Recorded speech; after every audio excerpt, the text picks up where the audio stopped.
মরণ বিয়ে, জীবন মরণকে যদি এক সাইডে রাখি আর আরেক সাইডে যদি রাখি বিয়েকে, তাহলে আমরা দেখব যে জীবন মরণের সাথে ওতপ্রোতভাবে সম্পৃক্ত বিয়ে। কেমন? যেমন আমরা পৃথিবীতে এসেছি আমাদের বাবা মার বিবাহের মাধ্যমে। তারপরে আমরা কৈশোর পেরিয়ে যেমনই যৌবনে পদার্পণ করি, তখন থেকেই আমাদের চিন্তাভাবনা হয় যে আমাকে একটা বিয়ে করতে হবে, কীভাবে বিয়ে শাদী করা যায় বা কেমনে নিজেকে বিয়ে শাদীর উপযুক্ত করা যায়। এই ভাবতে ভাবতে যৌবন এক পর্যায়ে পার হতে হতে আমরা উপযুক্ত পর্যায়ে চলে যাই। তারপরে আমি যেটা বলতে চাচ্ছিলাম যে আমাদের জীবনের প্রতিটা সেক্টরে, প্রতিটা সময়ে, প্রত্যেকটা মানুষের জীবন মরণের মাঝে যদি কোনো একটা বিষয় বা কোনো একটা শব্দ থেকে থাকে, যেই শব্দ ছাড়া মানুষের জীবন আসলে ভাবা যায় না, সেটা হতে পারে না, শুধু হবেই, সেটা হলো বিয়ে। কারণ আমাদের বাবা মার বিয়ে না হলে আমরা পৃথিবীতে আসতে পারতাম না। আবার আমাদের বিয়ে শাদী হয়ে যাওয়ার পরে আমরা চিন্তাভাবনা করি যে আমাদের সন্তান যখন হবে, তাদেরকে কিভাবে লালন পালন করার পরে তাদের কিভাবে একটা ভালো পার্টনার দেখে বিয়ে দেওয়া হয়। তো সেক্ষেত্রে দেখা যায় যে আমাদের বাবা মার বিয়ে হওয়ার ফলে আমরা হয়েছি। আবার আমাদের একটু বয়স হলে আমরা বিয়ে শাদীর চিন্তাভাবনা করি। তারপরে আবার আমাদের বিয়ে শাদী হয়ে গেলে আমরা আবার চিন্তা করি আমাদের সন্তানদের কিভাবে বিয়ে দিতে পারি। তো দেখলাম শুরু থেকে শেষ, আবার আমার শেষ, আমার পরবর্তী প্রজন্ম, ওদের শুরু হয় বিয়েকে কেন্দ্র করে বা বিয়ের চিন্তাভাবনা করে। কিন্তু একটা বিষয় মাথায় রাখতে হবে, বিয়ে নিয়ে ফ্যান্টাসি নয়। ফ্যান্টাসি করতে হবে এরকমটা আমি বলতে চাচ্ছি না। মানে বিয়ের বাস্তবতা যেটা সেটা বলতে চাচ্ছি। তো আগের সমাজে, আগের যুগে দেখা যেত বিয়েটা খুব সহজ ছিল। ইসলামেও সহজ রাখা হয়েছে, আগের সমাজেও সহজ ছিল। যদি বলি এভাবে, আমি বলতে পারি যে আমাদের বাবা মা বা আমাদের এই জেনারেশন, এদের বাবা মা প্রত্যেকের যদি আমরা একটু যাচাই বাছাই করি, কারো বাবা মার এরকম দেখতে পাবো না যে 20-এর অধিক বয়স হয়ে গিয়েছিল কিন্তু বিয়ে শাদী হয়েছিল না, এরকম পাবো না। আমি আমার আশেপাশে এরকম কারো বাবা মা দেখিনি যার বাবা মা 20 বছরের পরে বিয়ে হয়েছে। হ্যাঁ, যারা পড়ালেখা করেছে তাদের ব্যাপারটা একটু ভিন্ন হতে পারে, তবুও আগের যুগে এরকম ছিল না, বিয়ে আগে আগে হয়ে যেত।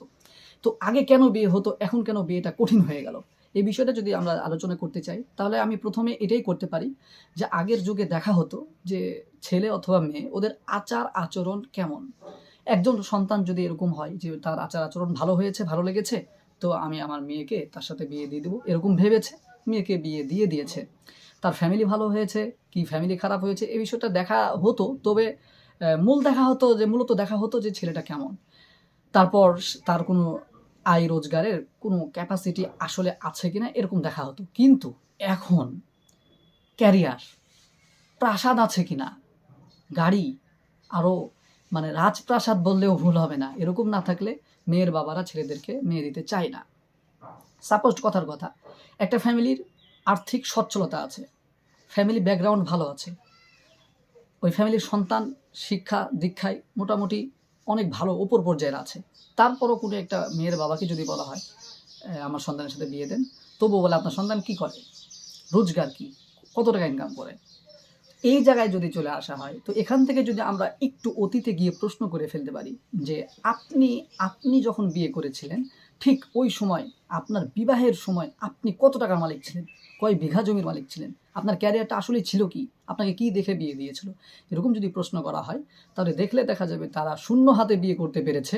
কিন্তু আমাদের এই সময়ে এসে মেয়েকে দিতে গিয়ে অনেক কিছু আমরা চেয়ে বসি।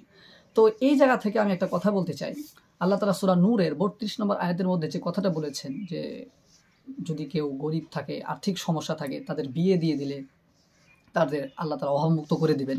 তো এখানে একটা গুরুত্বপূর্ণ মেসেজ আছে, সেটা হলো বিয়ে হলেই, এই যে ফ্যান্টাসি থেকে মুক্ত হতে হবে বলেছিলাম, এই জায়গাটা এখান থেকে হতে পারে যে বিয়ে হলেই যে অভাবমুক্ত হয়ে যাবে, বিষয়টা কিন্তু এরকম নয়। বরং বিয়ে হলে মাথায় একটা দায়বদ্ধতা চলে আসে, দায়িত্ববোধ চলে আসে। আর দায়িত্ববোধ থেকেই নিজেকে কর্মঠ, নিজেকে উপযুক্ত, নিজেকে ব্যস্ততা, নিজেকে যখন কর্মের সাথে যুক্ত করতে চায়, তখন আল্লাহ তাআলা বরকত দেয়। আর এই জায়গা থেকেই আল্লাহ তাআলা এমনভাবে বরকত দেয়। সেজন্য আমাদের এই যুগে এসে, আমি যেটা মনে করি, এই যুগে এসে যদি যেই সন্তান একটু ভালো, আচার আচরণ ভালো, পড়াশোনায় ভালো, বাস্তবতায় একটু হলেও ফোকাস দেয়, নিজেকে গঠন করার বা নিজের ক্যারিয়ার গঠন করার চিন্তাভাবনা করে, এরকম সন্তান পেলে, আমার পরামর্শ বা আমার চিন্তাভাবনা, এরকম সন্তান পেলে আচার আচরণ, আবারও বলি, আচার আচরণ যদি ভালো হয়, আর ইসলামিক মাইন্ডেড এ তো অবশ্যই থাকতেই হবে, আচার আচরণ যদি ভালো হয়, সে ক্যারিয়ারের বিষয়ে যদি একটু সিরিয়াস হয়, তো তাকে মেয়ে দেওয়া যায়। কারণ তাকে যদি মেয়ে না দেওয়া হয়, তো ওরা ওই নিজেকে গঠন করতে গেলে, নিজেকে গঠন করতে করতে 30 পেরিয়ে 35-এ চলে যাবে। তারপরে বিয়ে করে হবেটা কি?